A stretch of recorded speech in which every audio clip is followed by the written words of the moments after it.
ठाणे आयुक्तालय अंतर्गत गुन्हे शाखेच्या अँटी ह्युमन ट्रॅफिकिंग सेलने एक अत्यंत उत्कृष्ट अशी कारवाई केलेली आहे. ASTC सेलला माहिती मिळाली की लहान अर्भकांचा, ज्यात लहान पुरुष जातीचे स्त्री जातीची जी मुलं जी आहेत यांचा जो आहे, यांच्या खरेदी आणि विक्रीचा जो आहे हा व्यवसाय चाललेला आहे. तर अशी माहिती मिळाल्यानंतर एक बनावट गिराईक तयार करून एक ट्रॅप लावण्यात आला आणि त्या ट्रॅप अंतर्गत सदरचं अर्भक जे आहे तेही ताब्यात घेण्यात आलं आणि सदरचा गुन्हा दाखल करण्यात आला.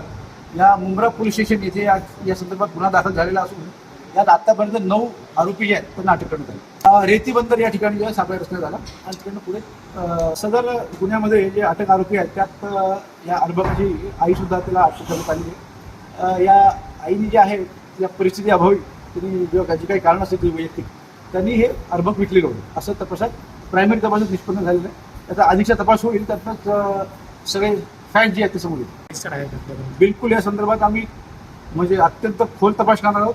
याच्यापूर्वी देखील अशा पद्धतीने त्यांनी किती अर्भकांना विकलेली आहेत, ती कुठनं ओरिजिनेट झाली आणि कुठे डिलिव्हर झाली, त्या सगळ्यांचा तपास करू.